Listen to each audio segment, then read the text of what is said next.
Make this really clear. I do not want to hear from any of them again about doing our jobs. We're here. They are not. I can get every Republican in this committee here. They're not here. So when I hear about doing their jobs, which they preach about all the time, where are they to do their jobs? And there are very few jobs that are as important as this power in the Constitution to vote on the president's nominees for these cabinet positions. And there's hardly any cabinet position outside of Secretary of State, maybe, that is as important as Treasurer of the United States. And I happen to believe that the position that our fellow colleague from the House has been nominated for is absolutely critical to our country. Now, to differ, that's one thing. I can live with that. I've differed myself from time to time. But I've always shown up. I've always been willing to talk and express my viewpoint. And we've given plenty of time for them to be here and to show up and to express their viewpoints and then vote one way or the other, knowing that they're all going to vote no. Well, which is ridiculous in and of itself, but I won't criticize that. They have a right to do it. But my gosh, to not be here and participate, that's a total abnegation of their duties as senators. And I think it's pathetic. Senator from Georgia. Well, thank you, Mr. Chairman, for your leadership, and thank you for the role model you are for all of us as how to be in the United States Senate, because you're here and working, which is where all of us should be. I would hope we would be voting soon. I know we're not voting. I know we're not voting because the Democrats are boycotting the meeting, and that's a shame, but I'll take the opportunity to say this. We have two nominees for the cabinet who are great individuals who deserve the up or down vote by each member of the committee. You can vote yes or you can vote no, but no voting is not good. We see what's happened to our country when we don't have somebody in place to be the Attorney General. We've seen what happens in our country when we don't have people in important places. So confirmation is an important process of our responsibility as members of the Senate. In terms of the Finance Committee, Secretary Price, proposed Secretary for HHS, is a critical appointment to me. As all the members of the committee know and the press knows, I've handled the introduction of Representative Price both to the Senate Help Committee and the Senate Finance Committee. Spent extensive time talking about the assets that he brings to the job, and I think he'll be a great Secretary of Health and Human Services. Interestingly enough, by accident this morning, I had Helen Traverners in my office talking about health care issues. She did such a great job. Sylvia Burwell has done a great job at Labor HHS. I was proud to vote for her, both Democrat appointees.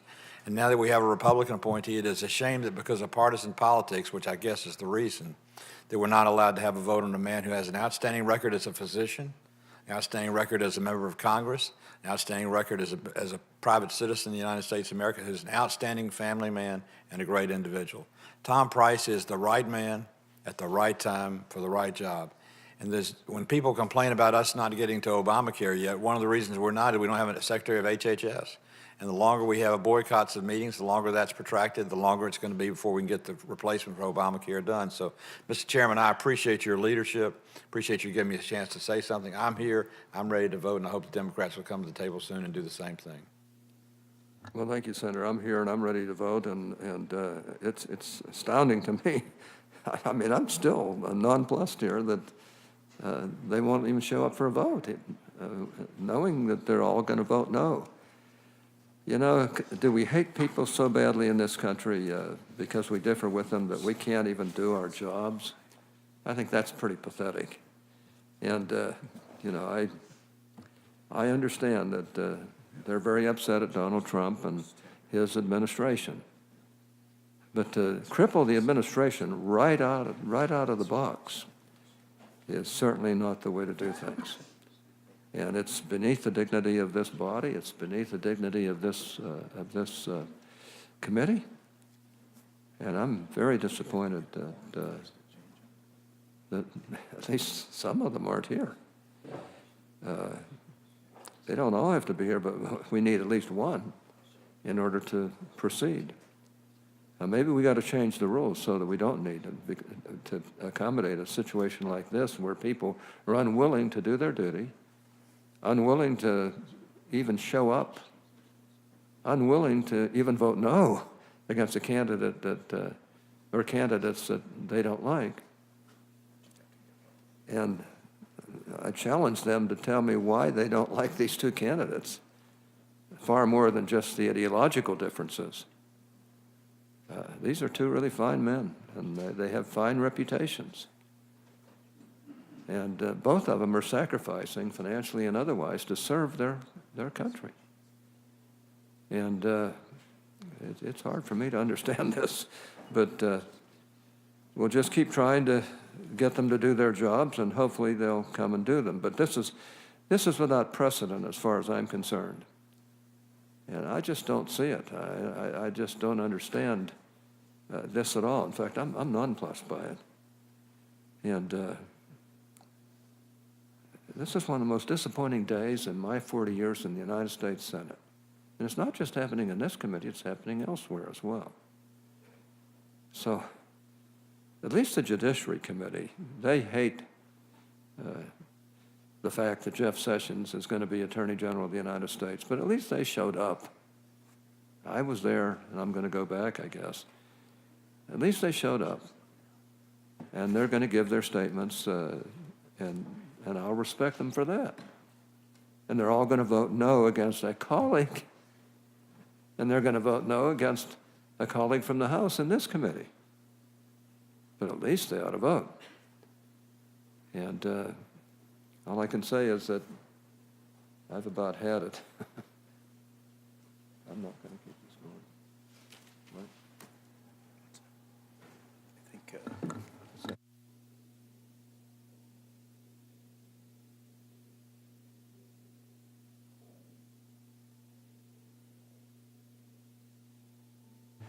Well, let me just say that I fully intend this vote to occur. I think my colleagues, once they really think it through, may very well say, yeah, that was stupid of us, because it really is stupid, amazingly stupid. But I hope they'll get their heads on right, and we will continue with this, and we will call another markup at my convenience, and hopefully the convenience of everybody on the committee. Senator Roberts is here. What? Senator Roberts is here. Senator Roberts. Oh, okay. I understand Senator Roberts is here. He'd like to say a few words.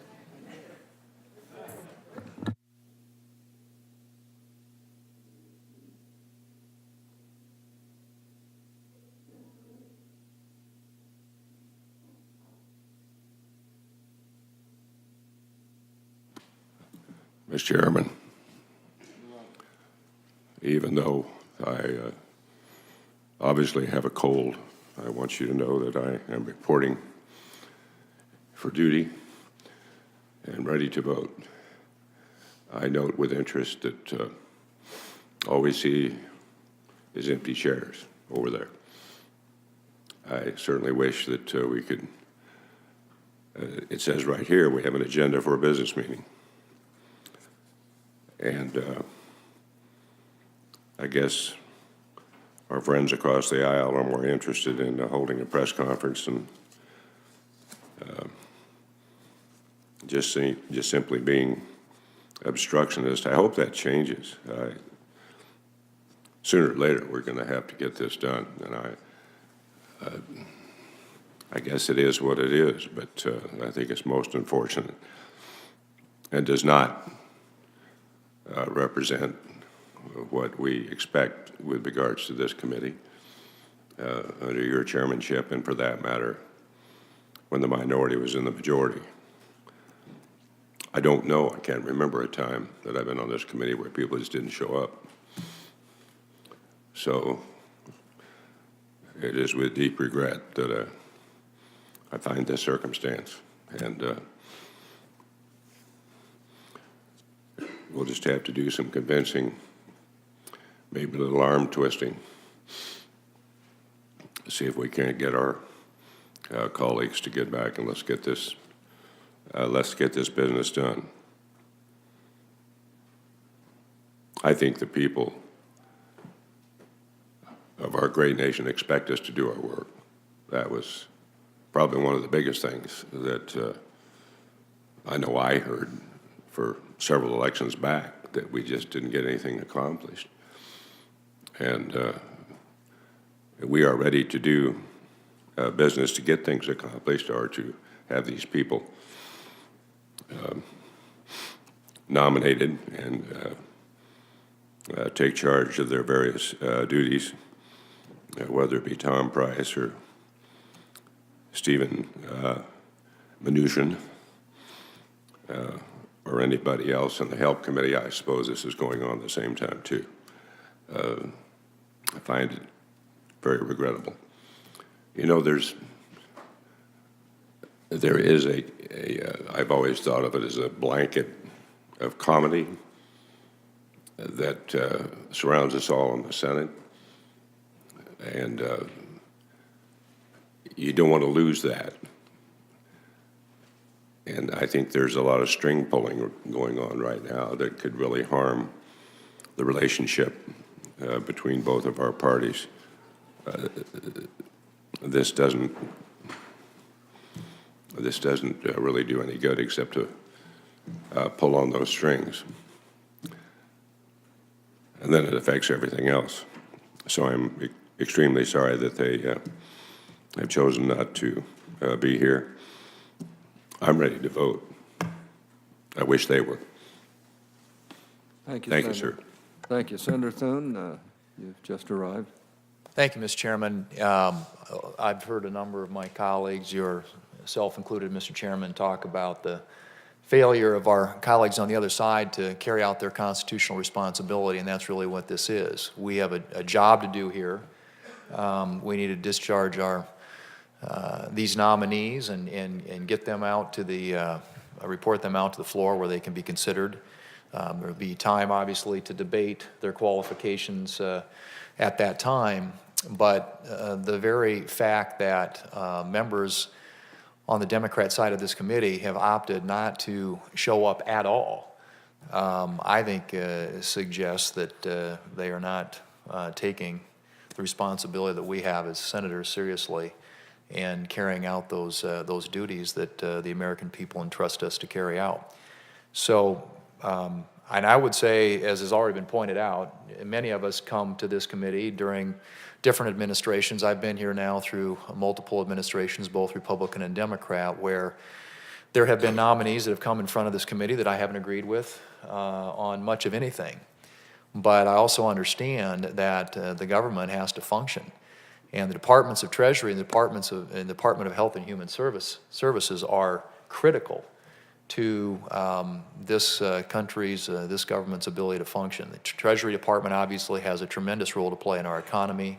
The Department of Health and Human Services, especially as the discussion that we're having about how to better serve the American people when it comes to health care coverage, that Secretary, Mr. Price, is going to play a very important and prominent role in leading that conversation and hopefully getting us to a solution.